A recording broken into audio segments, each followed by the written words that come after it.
તમને મેલી વિદ્યા કરવામાં આવી છે, તમારા ઘર ઉપર આ નાખવામાં આવ્યું છે.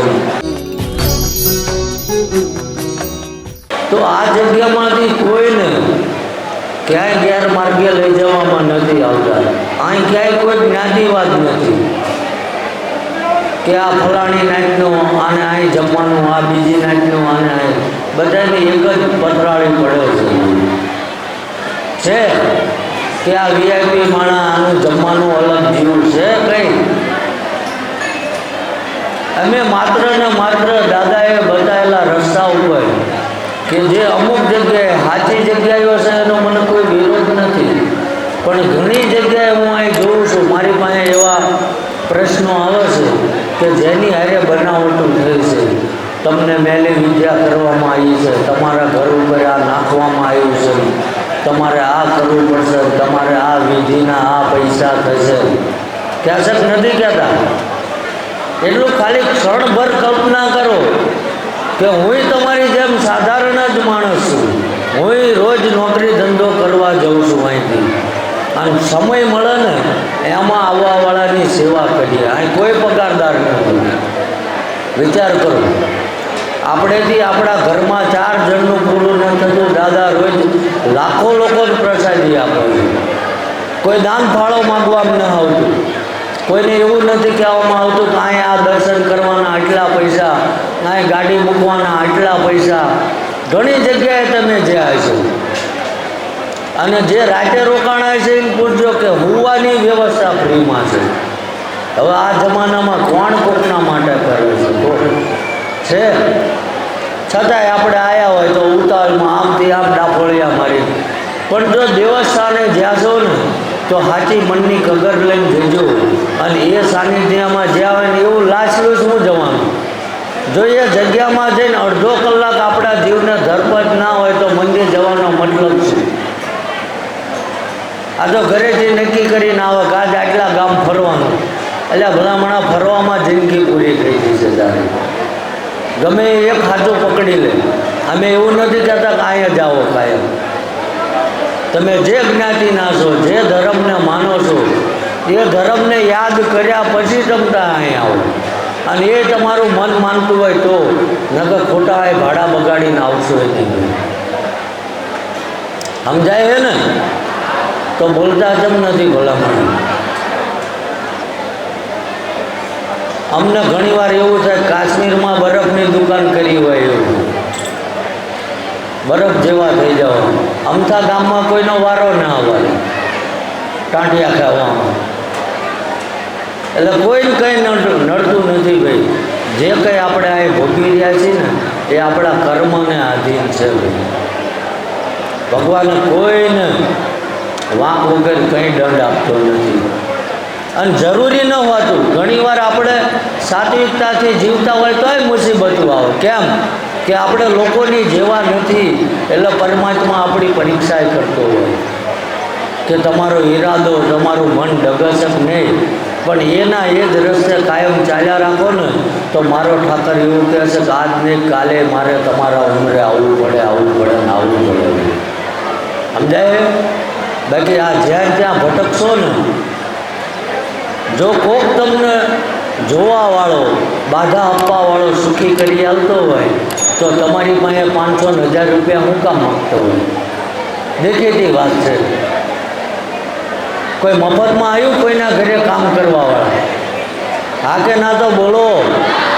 હા નકર ના તમને નવરાશ હોય ઘરે જાઓ, બીજા તો બેહે ખોટું મગજ તપાયા વગર. હા અમારી ફરજમાં આવતું તે અમે જમાડી લીધા તમે. એટલે તમારી માટે આ આજનું છે, અમારા માટે રોજનું છે ભાઈ. અને છેલ્લા અમારા આ પ્રયાસથી 8 મહિનામાં 2 લાખથી વધુ યુવાનોએ દારૂ મૂકી દીધો ભાઈ. ગામમાં 2 જણને દારૂ બંધ કરાવજો, ખબર પડે. 2 જણને કરાવજો. અને ગામમાં 5000 દારૂડિયા, 5 દારૂડિયા હોય ગામ જેવું માથે લે. ત્યાં રોજ દાડો ઉગલ 5000 દારૂડિયા દારૂ મૂકવા આવે. કરી દેજો. પણ અમે એક જ મનમાં એ જ રાખીએ છીએ કે દાદા જો આટલા ટાઈમે વળ્યા, અમે કોઈનું કામ નથી કરતા, દાદા જ કરે છે.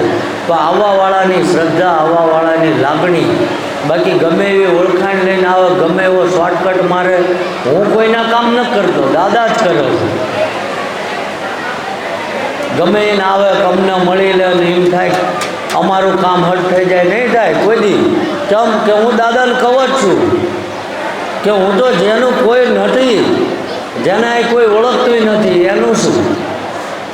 એટલે હું તો જો આ જે કંઈ સેવા પૂજા કરું છું, નોકરી ધંધો કર્યા પછી આવીને, અને દાદાને એક જ કહું છું, જે કોઈ આવ્યા ને એ તારા ભરોસે આ જગ્યામાં આવ્યા છે, એ કોઈ ખાલી હાથે ના જાય. કદાચ જે કંઈ એમની દુઃખ વ્યાધિ તકલીફ હોય, તારા ભરોસે આવ્યા છે.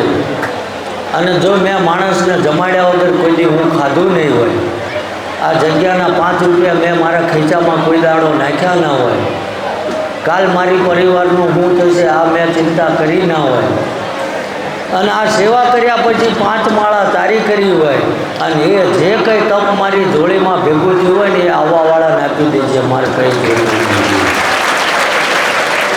કરી જોજો થાય તો. કે આ જગ્યા એટલી પવિત્ર છે કે જ્યાં દાદાએ પોતાના બાળપણથી લઈને કોઈની દીકરીની લાજ રાખવા હાટું પોતાનું લોહી રેડી દીધું છે. અને એ જગ્યામાં તમે હું અહીં જો 10 મિનિટ બેસવાનો મોકો મળે ને, અને હું તો કહું આ જગ્યાની રજે અજાણતા તમારા કપડે ચોંટી છે ને, અને રાતે ઘરે જઈને કદાચ એ રજ એ ઘરમાં પડશે ને તોય 3 પેઢીનું મેલેજ હોય એ નીકળી જાય, કોઈ જોવરાવાની જરૂર નથી. પણ આ તો આપણને આદત પડી જાય છે. ઘણા તો હું જોઉં છું શમશાનમાં જાય, ચવાણું પેંડા નાન તે બધું પોટલા બાંધીને વાળીને મૂકવા જાય. તો આજ લગીનમાં એક દાખલો મને બતાવો કે એ પોટલું આમાં ઘણાય મૂકીને આવ્યા છે, મને દેખાય કે એક એવો દાખલો બતાવો કે એ પોટલું મૂક્યું ને કોઈ ભૂત પલીતે એમાંથી 100 ગ્રામે ચવાણું ખાધું હોય. ખાધું તો હું કામ અંધશ્રદ્ધામાં જાઉં છું.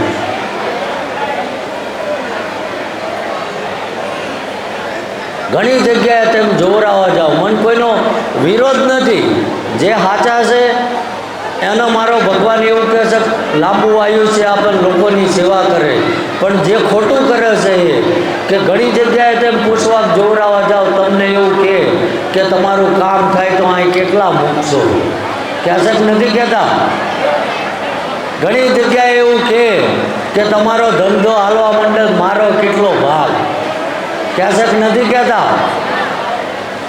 હું નાનું એકડું ઉદાહરણ આપીશ કે એ જગ્યાએ જે કોઈ મારી જેવો બેઠો હોય, ખોટો માણસ છે એની વાત કરું, સાચાની નહીં.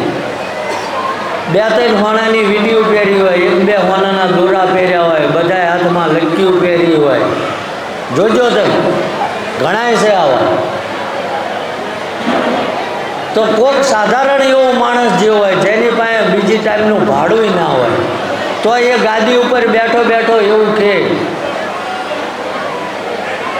કે આ કામ કરવાનું આમ થશે ને આ કામ આ થશે, તો એ ભગવાન મને આટ લગીનમાં એક જ પ્રશ્ન મૂંઝવે છે કે એ ભગવાન એ માતાજી એને એવું શીખવાડે છે કે આ કામ કરવાના આટલા થશે, આ કામ કરવાના આટલા થશે. તો કોઈ ગરીબ માણસ આવ્યો હોય એની પાસે ઘરે જવાનું ભાડું ના હોય, તો એ માતાજી કે એ ભગવાન એના જે કંઈ સેવક છે એને એવું કેમ નથી કહેતા કે આની પાસે કશું નથી, ત્યાં એક દોરા આટલા બધા એટલી વીંટીઓ પહેરી છે એમાંથી કાઢીને એક આને આપી દે, મેં જ તને આપી છે